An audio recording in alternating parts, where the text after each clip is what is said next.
Estamos poniendo la mañana en camino, estamos en el 98.7, estamos escuchando la música de Jairo y Baglietto, Historias con Vos. Así se llama el concierto recital que brindarán el próximo 7 de septiembre a las 20:30 horas en El Galpón. Mirá vos, juntos Jairo y Baglietto, suena interesante, suena seductor, a mí al menos me produce interés.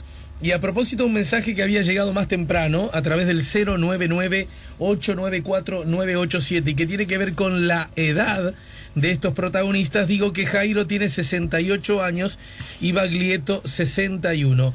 Buen día, Ale. ¿En qué cine se puede ver la película? Saludos, Alexander el Afro. La película de Wilson, de Gutiérrez, de Mateo Gutiérrez, se estrena mañana recién, por lo tanto recién mañana tendremos la cartelera específica de horas, lugares, días. Juan Raúl, es hora de que te vayas del Partido Nacional, no te merece, lo dice Karina. 099, Juan Raúl, se cambia el lugar de lucha pero no las ideas, y una opinión sobre la historia del país que dice que los derechos humanos son un curro, lo dice Estela. 099-894-987. Hay otros mensajes que nos ayudan a propósito de la fotografía más temprano que había mandado el taximetrista de un edificio, claro, es el de Tierra Santa, allá en 8 de octubre. Ale, estoy recaliente. Liceo Miranda, quinto humanístico, puede ser que le faltó sociología, literatura inglesa e historia, les dijeron a las 9 de la mañana, así son nuestros educadores. Pará, lo dice Carlos, taxista del Cerro. Disculpa, lo dice disculpa, Juan Raúl. Esto porque se colaba presuntamente el mensaje en el marco de la charla que teníamos con Juan Raúl Ferreira. Es el momento ahora de recibir a nuestro invitado acá en el 98.7. Pone la mañana en camino el contador Ricardo Lombardo. SEA Portones, 2 años de garantía y 3 controles remotos inviolables. Service los 365 días del año. SEA Portones, 2-601-2611. seaportones.com. Bueno, ¿qué tal, contador? Buen día, bienvenido. Hola, buen día, ¿qué tal? ¿Cómo te fue ayer? Bien, fue una experiencia muy interesante para... Le cuento al público que de alguna manera lo que motivó, de verdad, porque recibí la invitación, bueno, como muchos otros colegas la han recibido, y apenas recibí la invitación, para que la leo textual, que tiene que ver con una actividad, que no me doy cuenta si es una actividad de carácter... Sí, claro, es una actividad de carácter político, más también podría decirse que tiene su costado, no sé si académico, por lo menos de usina generadora de ideas, ¿no? Y de desafíos. A mí me interesó mucho, a propósito de nueva agenda colorada, nuevos paradigmas para una nueva política, este ciclo, ¿verdad?, que arranca, está organizado por el Partido Colorado, precisamente para insumo de los colorados.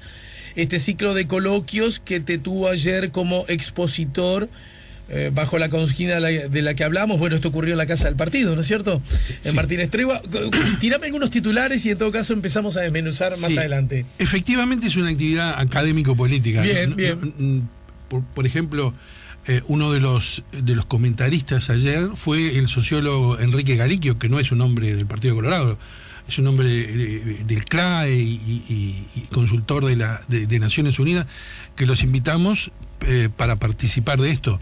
El próximo coloquio lo va a exponer Enrique Iglesias, que no es un hombre colorado. Es decir, la idea, la idea surgió así.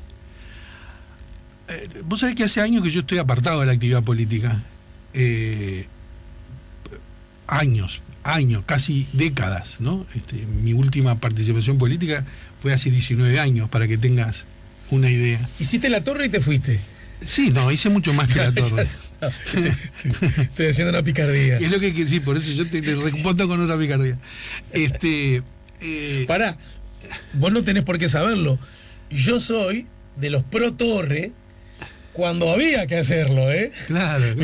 Ahora todo el mundo. No. Sí. Pero mis amigos, además mis amigos, por una cuestión casi, esto también es casi objetivo, vos sos muy estudioso de la realidad, me consta, mis amigos, por ser montevideanos y tener la edad que yo tengo, no necesariamente eran votantes tuyos, Claro, ¿se entiende, claro, no? no. Entonces, que yo dijera que a mí me parecía bien la torre, era como... Y yo lo defendía en la Lo que pasa es que el tema de la torre siempre se sacó de contexto. Es decir, la torre sola ahí parece una cosa aislada. Ahora, si uno mira que esa fue la sede de una empresa que en esos 3 años que nosotros estuvimos logró terminar con la demanda insatisfecha de teléfono, que había 200.000 teléfonos pendientes que no se podían colocar, y se colocaron todos y se pudo colocar el teléfono al día siguiente en todos lados. Se digitalizó la red, se estableció, se completó la red digital, quedó pronto el Uruguay para la era digital. Se desarrolló formidablemente la telefonía celular, se instaló internet, se generaban superávit extraordinarios que pasaban a rentas generales. Una empresa que no tenía sede, porque Antel no tenía sede cuando yo asumí, solo intercalaba algunos pisos en el edificio del Banco Hipotecario. Entonces, hacer en ese contexto una torre con lo que Antel tenía en caja, ¿está bien? No solo no hubo un endeudamiento, sino era la caja de Antel, era $100 millones, era. Parecía una decisión absolutamente racional desde el punto de vista empresarial. Lo que pasa que, claro, después, al extenderse el tema, la discusión política, pública, se mezclan otras cosas. Además, también... Atravesada por fuera y por dentro. ¿no? Exactamente, por dentro. Además, también, en ese momento, algunos me empezaron a ver como posible precandidato a la presidencia por el Partido Colorado, por el Foro. ¿No? Para, no como posible, sin picardía, objetivamente. Fuiste precandidato. Sí, Foro, precandidato, ¿no? Posible candidato, quise decir. Sí. Fui precandidato, pero todavía no lo era. O sea, cuando todo esto empezó, todavía no era precandidato ni nada. Yo era presidente de Antel, no estaba inhibido de hacer actividad política. Pero ya me empezaron a ver que con esa proyección, sí, no solamente de la torre, sino de todo lo que habíamos sido, podía ser un candidato peligroso. Y bueno, entonces dije, bueno, ¿dónde hay que pegar? Y lo que había que pegar era lo que se veía ahí todos los días, se veía crecer la torre, entonces ahí dijeron, bueno, este es el objetivo. Fue un tema político. Igual yo soy de lo que, si querés, me pongo el cartel de Gil. Además de todo eso, que son elementos valiosos, importantes, además hay una cuestión que tiene que ver con aspectos antropológicos de la humanidad y de la generación de... uno de los símbolos más poderosos que tiene el género humano, y tiene que ver con la construcción de ciudades, ¿no? Sí. El humano se agrupa en ciudades. Las ciudades tienen muy mal marketing, pero es lo que los humanos hacen, ¿verdad? Te voy a decir más, siguiendo esa línea de razonamiento, cuando nosotros hicimos el proyecto para hacer, o sea, hicimos los números, a ver, todo empezó porque el edificio ese del Banco Hipotecario se le empezaron a caer los bordes, no sé si te acordás, aquellos bordes que tenía sobre las ventanas que se caían al piso, y había que hacerlo todo de nuevo. Y pedimos un presupuesto. Lombardo, sigue ocurriendo en el último temporal, claro. No, pero ahora vidriaron todo. En aquel momento, yo no sé si te acordás que tenía como una especie de molduras. Ahí está. Sí, Esas molduras empezaron a caer, y un día estábamos en sesión de directorio y vino el gerente general con un cascote y lo puso arriba de la mesa y dijo: esto le acaba de caer a una señora al lado, casi la mata. Entonces nos alarmamos, ¿qué es esto? Entonces, bueno, llamamos a la gente del Banco Hipotecario, hicimos una comisión urgente, se pusieron unas redes y se pidió presupuesto, cuánto salía el arreglo. Y el arreglo salía 20 y pico de millones, 26 creo, no me acuerdo bien, $26 millones arreglar toda la fachada del edificio. Entonces yo dije, muchachos, no vamos a gastar esto para un edificio que no nos es funcional, tenemos un montón de... Vamos a hacer un edificio propio.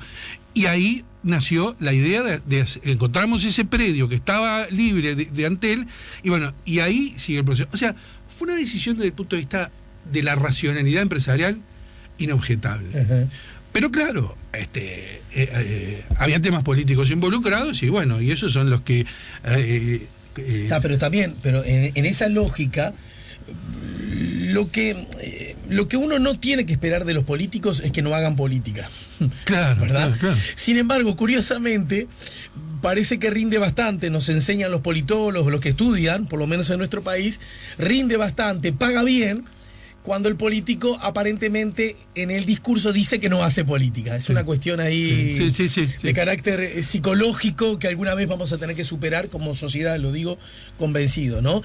nadie quiere operarse con un cirujano que diga, mira, yo vocación de ser el mejor cirujano.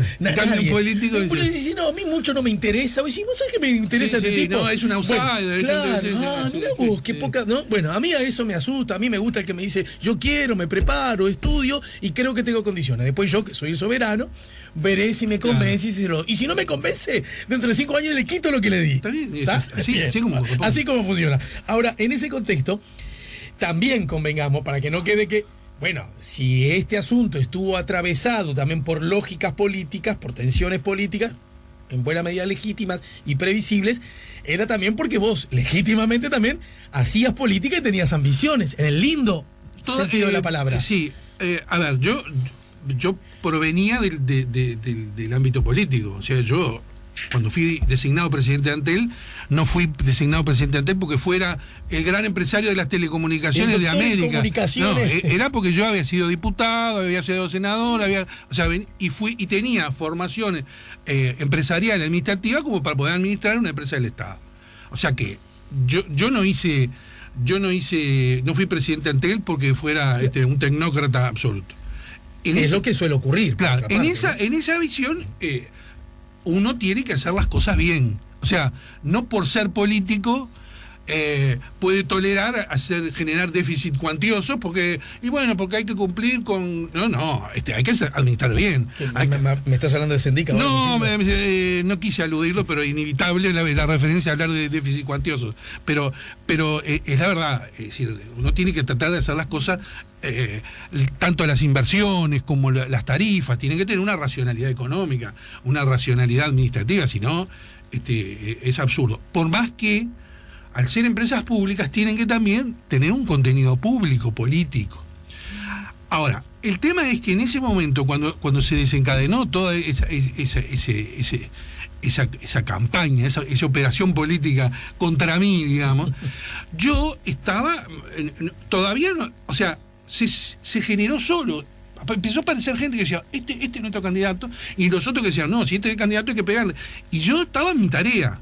El día que me fui, ahí sí me dediqué a esa precandidatura, que después al final terminó siendo un episodio bastante desagradable en lo personal, que hizo que me fuera para mi casa. Si no querés, no, pero ¿me lo recordás? Porque estoy olvidado de verdad, honestamente, ¿no? ¿Sabés qué? Vamos a cumplir con el reloj, me lo contás luego de la pausa. Bueno. Y ya de paso te dejo plantear una pregunta. Nueva agenda colorada, nuevos paradigmas para una nueva política. Esa era como la idea fuerza que convocaba, ¿verdad? Exacto, y vamos a llegar ahí. Bien, y ya te voy a empezar molestando desde este lugar. ¿Se trata de nuevos paradigmas para una nueva política en el marco de una agenda colorada, cuando en realidad luce como una potencial debilidad de la actual situación del Partido Colorado, mala, muy mala desde la perspectiva electoral y además ya muy instalada en el tiempo, ¿no? Que, como dicen muchos, el problema del Partido Colorado es que abandonó sus paradigmas, que de alguna manera dejó que esos paradigmas, en particular aquellos vinculados al vallismo, fueran abrazados, sostenidos y levantados por otros, buena parte del Frente Amplio entre ellos. ¿No será que al revés, el Frente Amplio se tiene que abrazar a esos paradigmas, los viejos, ya que se usa tanto, los del verdadero ADN, en lugar de tratar de, para pelear, ¿no? En lugar de tratar de procurar buscar otros?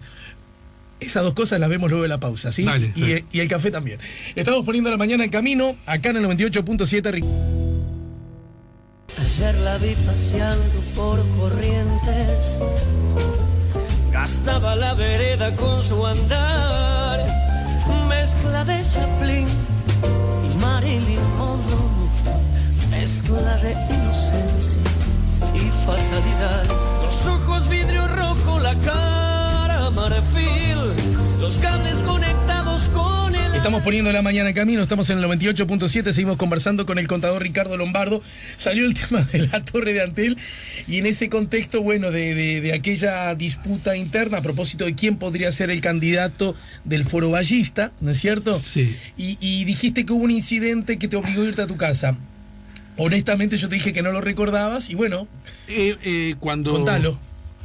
Cuando el Foro Vallista tenía que elegir al precandidato a la presidencia, que disputaría la interna con Jorge Valle para ver quién era el candidato, se nominaron por consenso 3 precandidatos. Lo recuerdo perfectamente. Uno era Luis Hierro, otro Hugo Fernández Feingold y el otro yo.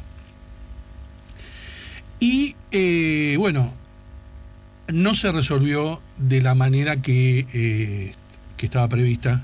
No quiero profundizar en ese tema tantos años después, pero para mí fue una situación muy, muy mal resuelta.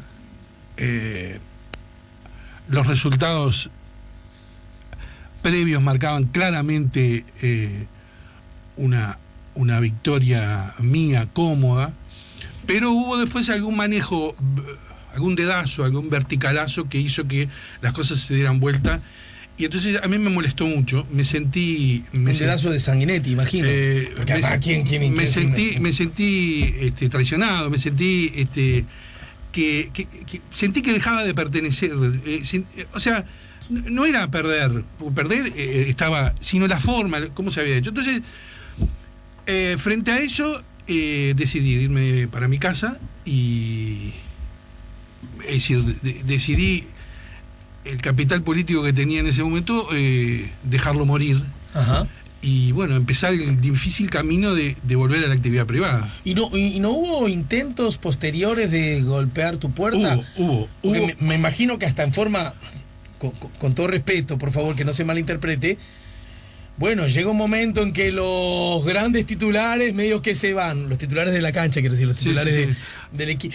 Hubo inclusive después de eso, después que se hizo la interna, Jorge Valle me planteó que volviera, que me integrara a la lista del Senado de él, y inclusive me propuso que fuera candidato a intendente. Pero después hubo algunos acuerdos de cúpula que me cerraron las puertas. Y entonces... ¿Y por qué? ¿Y por qué pensás vos que fuiste en ese momento visualizado como el tipo a cerrar las puertas? Porque ya sé que no hay objetividad posible porque estás hablando de vos, pero con la ventaja que da el tiempo. Es que yo tenía una visión distinta de cómo debía ser el partido. Ajá. Mi planteo era: nos estamos alejando de la gente, estamos dejando de ser un partido de masas, necesitamos volver a nuestras raíces, nos estamos transformando en un partido de gobernantes, en un partido de tecnócratas, necesitamos conectarnos con lo que piensa la gente. La profecía cumplida. Sí, desgraciadamente sí, pero no quiero decirlo. Me llevaste con habilidad periodística a un tema que no quería. Lo cierto es que me fui para mi casa. Y después, que el Frente Amplio te podría contratar entonces ahora. El Frente Amplio, porque tiene desafíos similares. Y es bueno señalar también, y yo no sé si alguna vez lo dije públicamente, que cuando me fui para mi casa, me decidí irme para mi casa porque tenía las puertas cerradas del Partido Colorado. Recibí planteos muy fuertes y muy concretos de otras organizaciones políticas, como el Frente Amplio y como el Partido Nacional, para que me volcar hacia ellas, y decidí no hacerlo. Ajá. Y decidí quedarme en mi casa. Sumate a nuestro equipo, sumate a nuestra gente, armá tu estructura. ¿Qué querés? Acá tenés espacio. Sí. Propuestas muy tentadoras desde el punto de vista personal. ¿Que una lista en un lugar muy destacado, un lugar de lista, o un cargo? Sí, o algo mejor aún, que era lo que yo quería. Y yo ahí hice todo un proceso. ¿Y qué era lo que vos querías? No, el planteo era qué era lo que yo quería. Es decir, lo que me ofrecían era qué es lo que vos querés. Y yo no quería nada. Yo en realidad quería, seguía siendo vallista, me seguía sintiendo colorado, quería que mi partido recuperara, y yo no pude dar un paso hacia afuera. Mirá. Y fui al único lugar donde podía ir, que era para mi casa. Y ahí a volver a la aventura de vivir del trabajo. Sí. Y no es fácil para una persona que ha estado en eso volver a reciclarse. Y bueno, ahí tuve actividad y tuve algunas iniciativas empresariales, algunas fueron exitosas, otras fracasé. ¿Y cómo te fue? Y bueno, me fue, aquí estoy. Pero digamos, tu familia come todos los días, sí. vos lucís ropas agradables, Sí. tu techo debe ser confortable. Sí. Pero no he hecho ninguna fortuna. Pero algún ahorro seguramente tenés. Yo tengo algún pesito ahorrado, no lo vas a tener. Sí. ¿No? No me haga la gran uruguayo de que te tengo que prestar plata. No. Por este programa, ¿cuánto es que el honorario? Pero no quiero entrar no quiero entrar en ese tema. A lo que voy es que y ahí vamos llevando al otro tema. Durante muchos años me mantuve al margen de la vida política, como un observador de primera línea.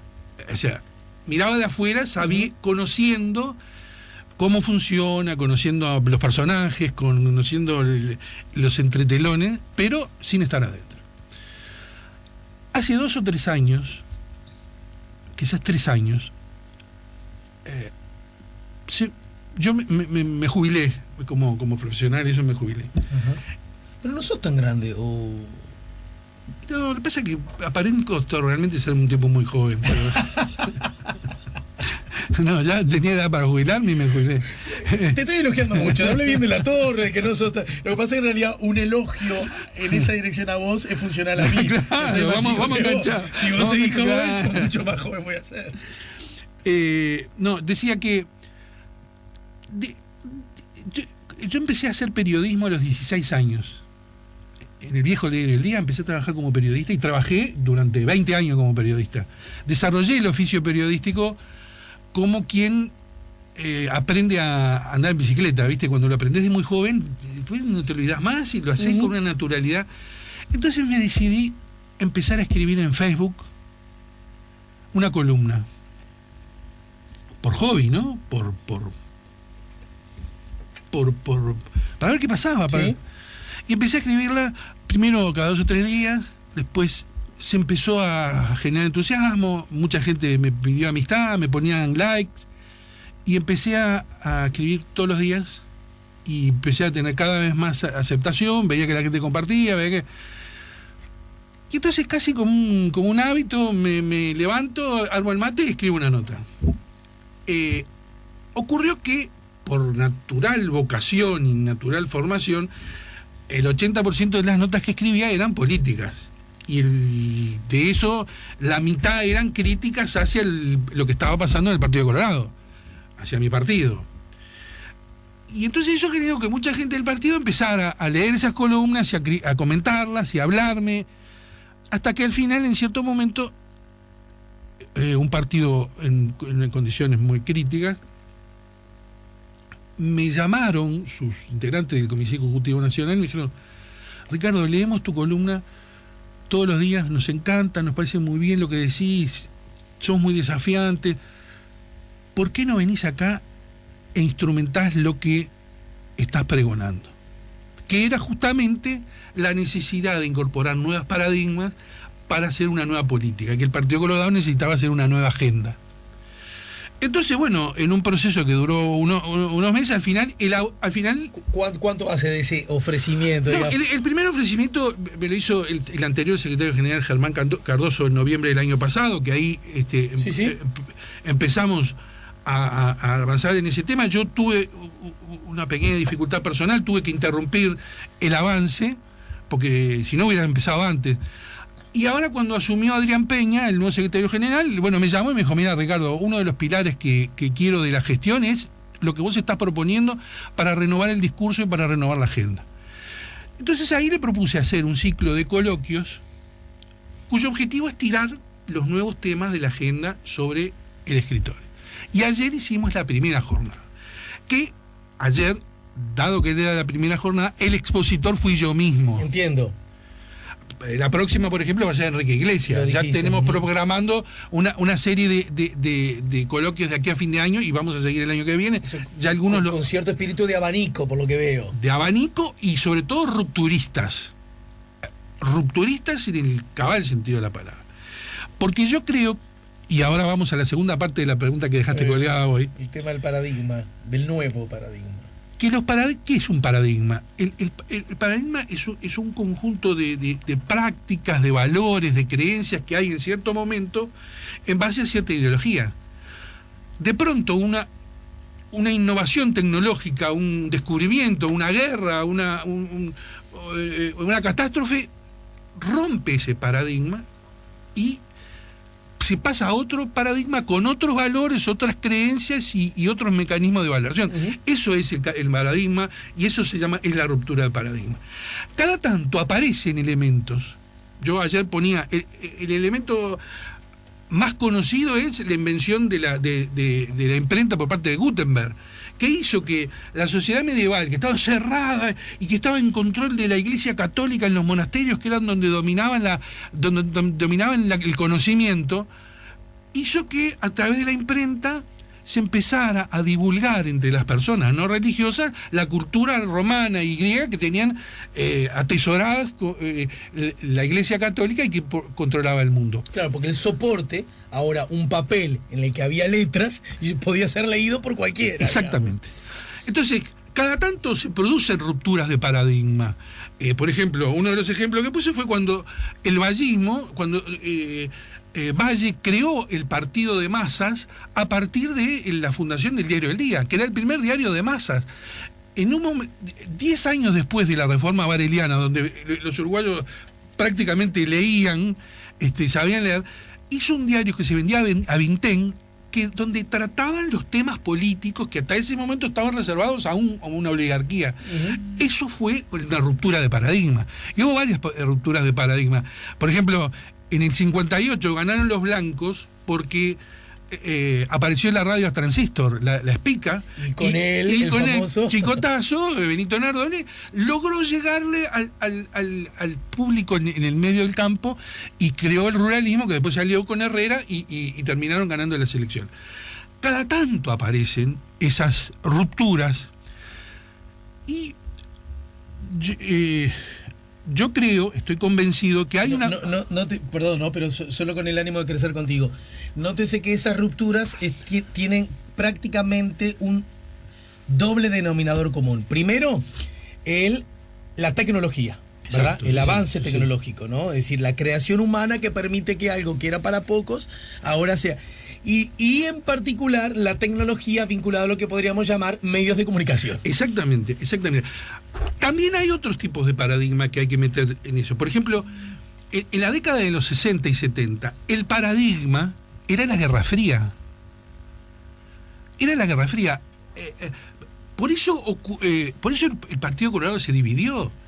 Fíjate, en el Partido Colorado, en los años 60, convivían Sereni y Pacheco Areco, Michelini y... O sea, ese partido, que era un partido republicanista por esencia y que tenía tendencia, la Guerra Fría lo rompió, lo dividió, porque pasó a ser otro paradigma. Ya no era el paradigma republicanista que había en el Uruguay, era la revolución comunista, o era la reacción de la CIA. Ese era el paradigma. Y entonces ahí en el medio quedaron enfrentados, y si uno analiza las conductas de todos ellos, pongamos de Sereni y de Pacheco, para poner los dos extremos, está bien. Ambos de tradición colorada, de tradición vallista, transcurren por el pretil del límite de la Constitución, pero no se caen. Pacheco ni se cayó, ni dio un golpe de Estado como le proponían muchos militares, y Sereni, cuando en 1973 el Partido Comunista, el Partido Socialista, el Partido Demócrata Cristiano decidieron apoyar el golpe de los militares, Sereni se mantuvo en el pretil y dijo diálogo, pero no hizo un pronunciamiento como las fuerzas políticas que integraban querían. Así que eso es otro caso. Aludiste el pasar a los comunicados 4 y 7, ¿no? Para que la gente... sí, el febrero amargo de Vasconcellos. Exactamente. Sí. Digamos también, me siento la obligación histórica de sin contradecir, y si fuera contradiciendo, todo bien, igual, ¿no? Igual. Que unos pocos meses después, cuando en efecto se concreta el golpe, algunos de los aludidos estuvieron en primera fila contra ese golpe militar, ¿no es cierto? Pero claro, porque el 27 de junio, en realidad, el golpe es contra todos los partidos. O sea, el 27 de junio lo que hubo fue hubo dos decretos, uno que cerró el Parlamento y otro que clausuró los partidos. Sí, sí. O sea que los partidos, entre ellos el Partido Colorado, el golpe fue contra los partidos. Así que esa división que había en un momento después, quedamos todos del mismo lado. Bueno, todos por lo menos los representantes de los sectores políticos. Pero dije esto por la idea de los paradigmas, que no necesariamente son tecnológicos y comunicacionales. En la mayoría de los casos sí es como vos decís. Hay un paradigma más reciente, que es la era digital. Sí. En el año 1997, cuando estábamos hablando recién de mi presidencia en Antel, Sí. nosotros logramos digitalizar totalmente la red de telecomunicación. Fuimos el 4.º país en el mundo en tener toda la red digitalizada. Yo me acuerdo que en ese momento yo recorría el país inaugurando las centrales digitales y en cada lugar hablaba, y la gente me miraba y no me entendía, porque yo trataba de explicar qué era lo que se podía lograr en ese momento. Que era lo que se venía, digamos. ¿Qué era lo que se venía? Y era muy difícil visualizar este mundo de hoy. Se venía esto. En 1997 nosotros quedamos prontos para la era digital. La sociedad requirió ir avanzando mucho más para ya incorporarse a la era digital, y ya, bueno, ya vemos el streaming de música, ya vemos el streaming de películas, ya empieza a ser realidad la nueva economía con las impresoras 3D, la Internet de las cosas, Uber, todo eso es parte de ese nuevo paradigma que se está transformando, y está transformando todo. Y la clave es, ¿y los partidos políticos? En ese nuevo paradigma, ¿qué pasa con los partidos políticos? ¿Se están transformando? ¿Deberían hacerlo? Sí. Me lo contestás luego de la pausa. ¿Y en qué dirección? ¿Verdad? ¿Con qué puerto? Y a propósito de algo que quedó subyacente de la recorrida histórica que hiciste y del presente político, ¿solo está en condiciones de vanguardizar ese cambio un partido que, como el Partido Colorado, vuelve a estar en el llano? Cambio la perspectiva. ¿Vuelve a estar en el llano? No. ¿Por primera vez está en el llano? Es decir, ¿solo desde ese lugar? ¿O justamente, lejos de la presunción que uno puede suponer, estar gobernando es estar por definición más cerca de determinadas áreas del poder? No total, porque también eso es discutible, ¿no? Pero en todo caso el gobernante tiene más poder que el que no es gobernante. ¿Estamos de acuerdo? ¿No es ese un mejor escenario para establecer esos cambios? ¿O al revés? Justamente es el que más conspira. ¿Lo vemos luego de la pausa? ¿Cómo no? Estamos conversando con Ricardo Lombardo. Estamos poniendo la mañana.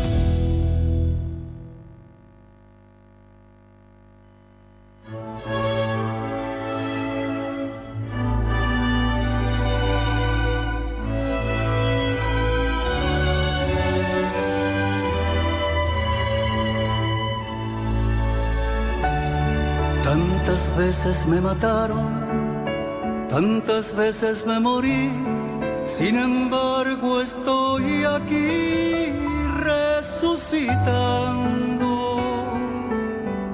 Gracias doy a la desgracia y a la mano con puñal, porque me mató tan mal.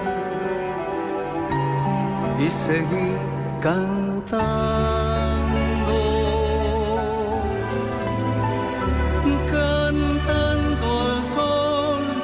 Como la cigarra, después de un año bajo la tierra,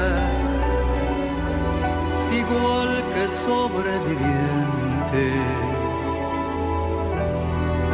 que vuelve de la guerra.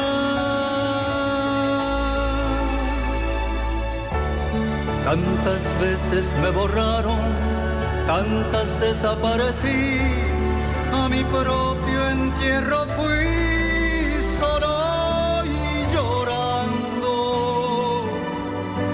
Hice un nudo en el pañuelo, pero me olvidé después que no era la única vez. Y seguí cantando.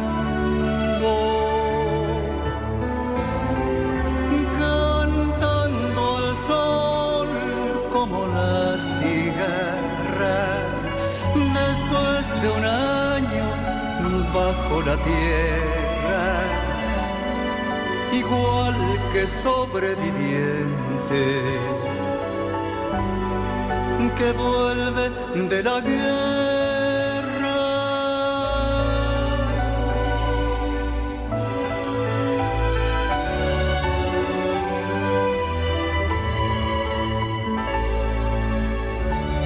Tantas veces te mataron, tantas resucitarás, cuántas noches pasarás desesperando. A la hora del naufragio y a la de la oscuridad, alguien te rescatará para ir cantando. Cantando al sol como la cigarra, después de un año bajo la tierra, igual que sobreviviente que vuelve de la guerra. Estamos poniendo la mañana en camino, estamos en el 98.7, seguimos conversando con el contador Ricardo Lombardo. Hablábamos entonces de, en el marco de, así lo instalaste, nuevos paradigmas, la necesidad que también estos incidan y cambien asuntos vinculados a la lógica de los partidos. Exactamente, ¿Estoy bien? Exactamente. ¿Cómo han actuado los partidos? ¿Cómo han actuado los sectores políticos históricamente? Han sido protagonistas, han sido actores, han sido responsables de acciones políticas y la ciudadanía los mira, los apoya o los desaprueba, y los acompaña o los rechaza en una actitud más bien pasiva, salvo aquellas acciones que primero eran los clubes políticos, después los comités de base, acciones donde se desarrollaban contactos con la ciudadanía. La verdad es que ha habido una especie de concentración de la actividad en una minoría altamente politizada. Una minoría altamente politizada que integran los legisladores, los convencionales, los periodistas, las encuestadoras. Es todo un clima politizado. Y la mayor parte de la gente es una mayoría indiferente y hasta descreída. Esa es la verdad de la historia. ¿Qué pasaba? El paradigma era la televisión, que es un mecanismo unidireccional. O sea, cuando vos aparecés en el programa de la tarde, Sí. todo el mundo esos años justamente. claro, todo el mundo te mira y vos tratás de ver qué están diciendo y buscás mecanismos para ver si habilitar los teléfonos y ahora los mails o el WhatsApp para ver qué te dicen, pero en realidad sos vos el que manifestás a la gente. La gente, vos no la ves a la gente, no ves lo que opina la gente, tenés referencia. El cambio de paradigma ahora de la era digital hace que las relaciones políticas sean bilaterales, porque ahora, con las redes sociales, que hoy son caóticas, es cierto, que pasa cualquier cosa, pero con las redes sociales se igualan un profesor a un semianalfabeto y se ponen a discutir sobre un tema y eso tiene relieve y de repente se viraliza y tiene una influencia, un impacto muy grande, todavía insisto, caótico, pero tenemos el paradigma para llevar a la democracia a su última frontera. O sea, de aquella democracia ateniense que era para unos pocos, ahora el pueblo está empoderado de un instrumental que le permite opinar, que le permite influir, que le permite volcar las cosas para un lado o para el otro. Agrego en esa dirección, que le permite conocer, porque se supone claro, que el otro sabía más que yo de todos los temas. Claro, y ahora Aguantame 20 segundos que entra a Google a ver si sabe más que yo. Exactamente, mientras te lo está explicando, es como durante mucho tiempo mis hijos me hacían preguntas a mí, papá, que la capital de no sé qué. Sí, claro. Y después, tenés razón, miraba en Google. Bueno, esto mismo pasa y influye en un sentido y en el otro, porque también la dirigencia tiene el medio para explicarle directamente a un ciudadano que quiere saber algo, por qué votó tal ley o por qué tuvo tal conducta política. Hay un nuevo paradigma. O el mensaje, aquella cosa, ¿te acordás? Increíblemente renovadora, que por muchos motivos, ¿no? Que significó la candidatura de Barack Obama para su primera presidencia. Primero que hizo finanzas al estilo, ¿no? Juntando, pero además eran con mensajes de texto, todavía imperaba el mensaje que recibía cada ciudadano. Yo, Barack Obama, le decía. Y fíjate cómo avanza el paradigma. Trump, ¿cómo gana la elección? Gana la elección porque él hace dos tipos de investigaciones, cualitativas y cuantitativas, para ver qué opinan los electores de los estados que él sabía que tenía que ganar para ganar la presidencia. Entonces, lo que llaman la Big Data, empieza a detectar cuáles son los temas sensibles y a través de focus group ve cuáles son los temas instalados en el público objetivo para él, en los estados donde él quería ganar. Y, por ejemplo, detecta que en esos lugares la gente estaba podrida de que los mexicanos le sacaran los lugares de trabajo. Claro. Y entonces él asume esa política xenófoba que para nosotros era repugnante. Y era repugnante para el New York Times, para Los Angeles Times, para las cadenas de televisión norteamericanas. Era repugnante para todo el mundo, pero era para ese público que él quería conquistar su voto, y esa gente dirigía su discurso. Alfredo Joanat, así se llama, un politólogo, investigador chileno que estuvo la semana pasada en el marco del Congreso Latinoamericano de Ciencia Política. Bueno, tuve la suerte de contactarlo, vino para acá, aprovechando que había una selección interesante de politólogos investigadores por decenas. Estuvo acá y justamente él, desde un paradigma, el suyo, incluso ideológico, personal, en las antípodas de lo que significa Donald Trump, él decía que estudió desde la perspectiva sociológica ese ciudadano enojado norteamericano y le daba, desde su perspectiva, toda la razón. Es decir, claro, era un hombre al que estaba teniendo una pésima vida y que se había encontrado con 50 años o más, sin trabajo, sin garantías, colgado del pincel literalmente, y que ante un discurso, que además alimentado por el nacionalismo, la xenofobia, y además renovador de, eso sí, antiguos paradigmas, vamos a hacerlo todo acá, era obviamente el hombre a votar. Exacto. Pero trae a la situación actual. Acá uno ve, parece que el paradigma es ver en la televisión que el intendente de Montevideo sanciona a 2 funcionarios por que rompen una máquina que no saben manejar, y ADEOM decreta no recolectar la basura y llena a la ciudad de mugre por un tema administrativo sí, menor. Y entonces, con lo que significa no recolectar los residuos. Y entonces, el tema es, ¿y qué pensamos todos los demás? No ADEOM. Lo que importa ahora es lo que piensa el ciudadano. Hartos estamos de que nos dejen la basura llena por cualquier cosa. Hartos estamos de que dejen a los pasajeros en el paro de transporte, a los tipos que vuelven de trabajar y tienen que caminar de pronto 10, 15, 20 kilómetros hasta su casa en condiciones de inseguridad. Simplemente convengamos que este último escenario ocurre más bien en forma poco frecuente, ¿no? No, yo no digo que ocurra. No digo porque lo otro de la basura ocurre frecuentemente. Lo que digo es que hemos perdido los ciudadanos la capacidad de reaccionar a esas cosas. Hemos perdido la ciudadanía.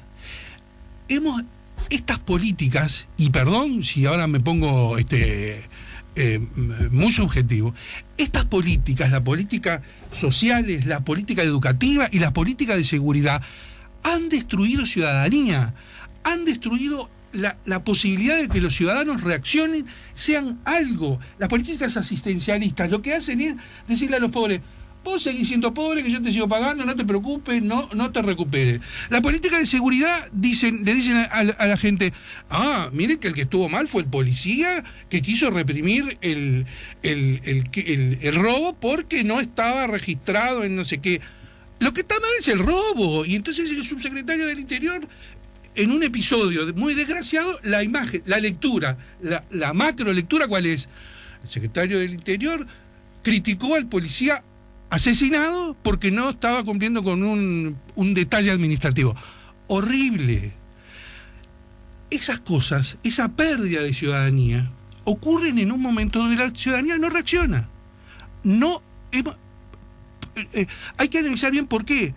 Yo tengo mis hipótesis, pero no las quiero adelantar. A ver, algunas cosas, ¿no? Porque el relato, en buena medida todo se reduce al relato de los hechos, ¿verdad? Es decir, el relato... a la percepción de los hechos. El sociólogo Paternain, hombre de la izquierda, senador suplente de Casa Grande, insiste mucho en esa perspectiva que tengo la impresión que no siempre el propio partido de gobierno la entendió, cuando él decía, no importa si el ciudadano vive los temas de la seguridad con algo de sobredosis comparándola con otras naciones. Lo importante es cómo lo vive. Claro, exacto. ¿Bien? Y en ese aspecto, él en su condición de sociólogo, claro, armado en ese conocimiento establecía. De todas maneras, entro al terreno porque vos explícitamente lo entraste, además tuviste la gentileza y además la lealtad de anunciarlo en esta charla recién.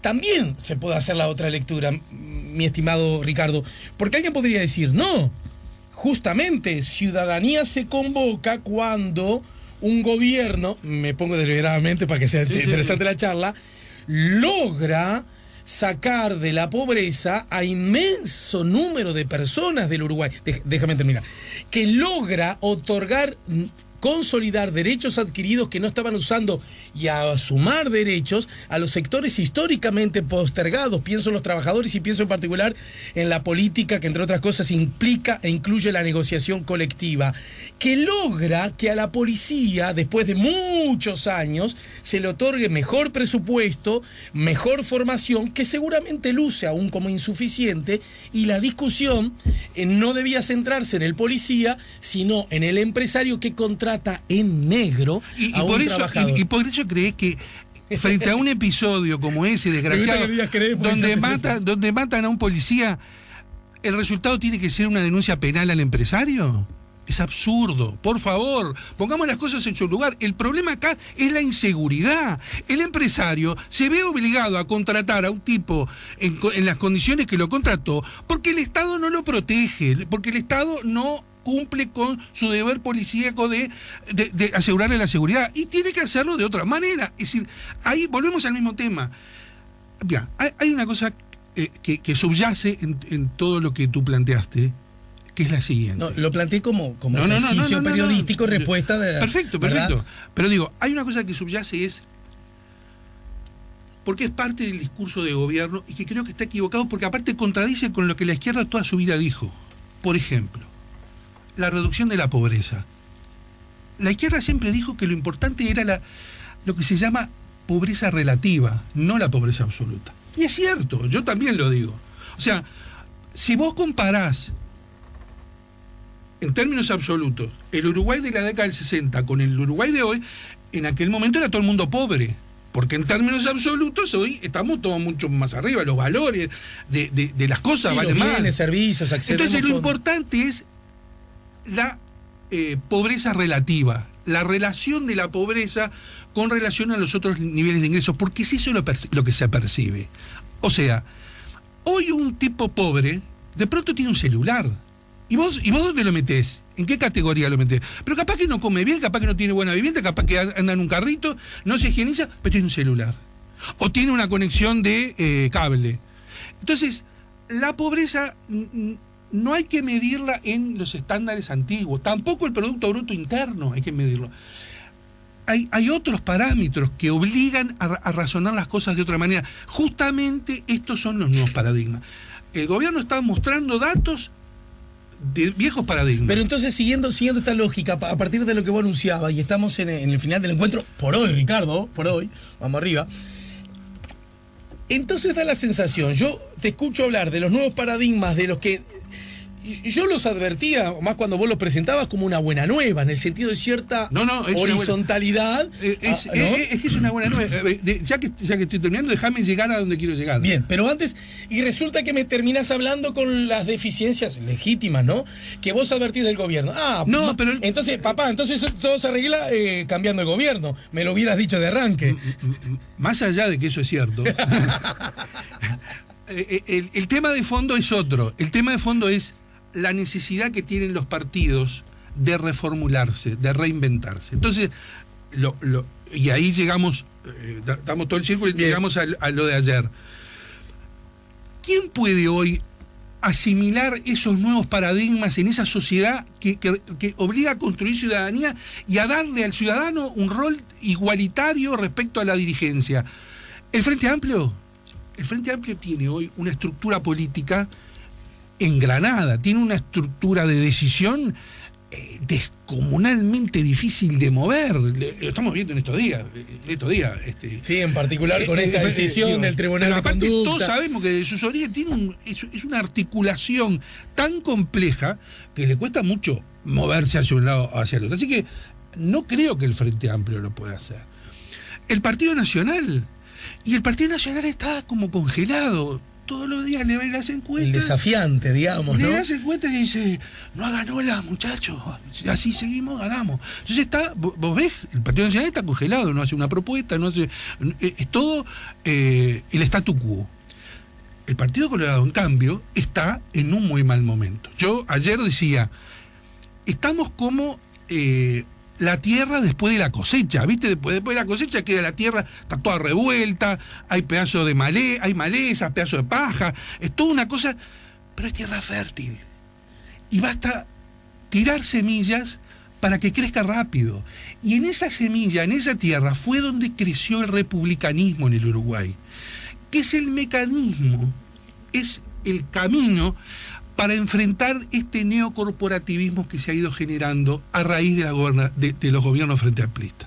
Por eso creo, y estoy convencido, que el Partido Colorado tiene un rol muy trascendente en el futuro. No sé si será para esta elección, será para la otra, no sé si será esta generación, la otra generación, pero hay una línea histórica republicanista que es la que el país necesita hoy para no caer en esos esquemas neocorporativos hacia donde van algunos países del mundo, como China, como Rusia, como Venezuela.